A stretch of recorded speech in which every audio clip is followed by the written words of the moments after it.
ఎంతటి దారుణమైన సంఘటన ఇది. కనపడుతుందా జగన్మోహన్ రెడ్డి నీ కళ్ళకి? సింగయ్య గారి మరణం, ఏదైతే వాహనంలో నువ్వు ప్రయాణం చేస్తున్నావో నీ వాహనం టైర్ల కింద పడి నలిగి చనిపోయాడు సింగయ్య గారు. నీ కాన్వాయ్కి సంబంధం లేదా? నీ బండికి సంబంధం లేదా? జగన్మోహన్ రెడ్డికి సంబంధం లేదా? జగన్మోహన్ రెడ్డికి సంబంధం లేకపోయినా సరే సింగయ్య గారి కుటుంబానికి 10 లక్షలు చెక్ ఇచ్చి ఆదుకున్నాడు అని చెప్పేసి ఇంకా పనికి మళ్ళా మాటలు మాట్లాడుతున్నారు మీ నాయకులు. అన్యాయంగా చంపేశారు ఒక మనిషిని. ఏదైతే జగన్ నువ్వు ఏదైతే ఒక కారులో ప్రయాణిస్తున్నావో నీ కారు గుద్దుకొని ఆ టైర్ల కింద పడి సింగయ్య గారు మరణించారు, తన ప్రాణాన్ని కోల్పోయారు. కనీసం నీ కారు టైర్ల కింద పడి ప్రాణాలు కోల్పోతే ఆ బండి అక్కడ ఆపలేదు, నీ పర్యటన ఆపలేదు.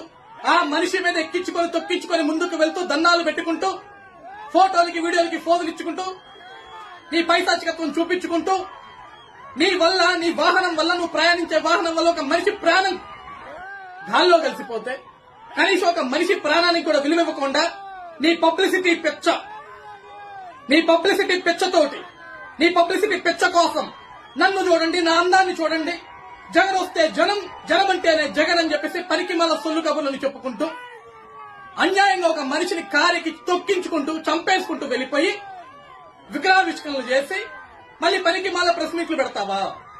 ఈరోజు దీనికేం సమాధానం చెప్తారు?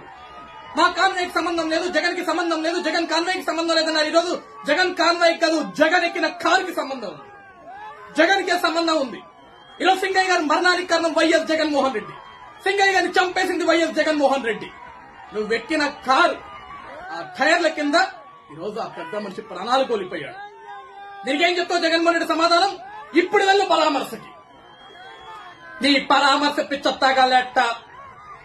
అప్పటికి పోలీసు అధికారులు చెప్తున్నారు, నువ్వు వెళ్లే ఊరు చిన్న ఊరు, చిన్న గ్రామం, వద్దంటే రోడ్డు మీద ప్రజలు ఇబ్బంది పడతారు, ట్రాఫిక్ ఆంక్షలు ఉంటాయి, ప్రజలు ఇబ్బంది పడతారు, కంట్రోల్ చేయడం చాలా కష్టం అవుద్ది, మీరు కావాల్సుకుని జనాన్ని రెచ్చగొడుతున్నారు, ఆ ప్రాంతానికి సంబంధించి కాకపోయినా సరే పక్క ప్రాంతాల నుంచి కూడా జనాన్ని తరలించుకుంటున్నారు మీ నాయకులను పెట్టి. ఇది కరెక్ట్ కాదండి, మీరు వెళ్లాల్సిన కార్యక్రమానికి వెళ్ళండి, మీకు 100 మందితో పర్మిషన్ ఇస్తాం, మీరు హ్యాపీగా వెళ్ళండి, ఆ కుటుంబాన్ని పరామర్శించండి, విగ్రహావిష్కరణ చేయండి, రండి, ఎవరికి ఎటువంటి ఇబ్బంది ఉండదు అని చెప్తే వినకుండా పైశాచికత్వంగా పొద్దును మొదలుపెట్టి జనాన్ని తరలించుకుంటూ నీ నాయకులకి హుకుం జారీ చేసి నువ్వు వెళ్లే నియోజకవర్గం కాకుండా పక్క నియోజకవర్గాల నుంచి కూడా జనాన్ని రప్పించుకొని జగన్ కోసం జనం వస్తున్నారు ఒక పనికి మళ్ళా స్టేట్మెంట్లు, పనికి మళ్ళా స్ట్రోలింగ్ చేసుకుంటూ ఒక మనిషి చచ్చిపోతే కనీసం ఆ మనిషి బ్రతికాడో చచ్చాడో తెలియకుండా ఆ మనిషిని పక్కన పడేసి జగన్ వాహనానికి జగన్ కాన్వాయ్కి సంబంధం లేదని చెప్పేసి నాటకాలాడు.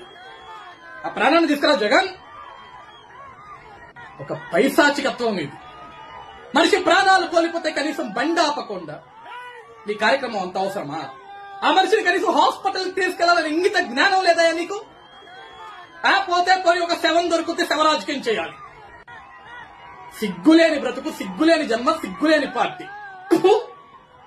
మనుషుల ప్రాణాల మీద, మనుషుల శవాల మీద ఇదేనా నీ రాజకీయం? ఇదేనా నీ జీవితం? పనికి మాల పనులు, పనికి మాల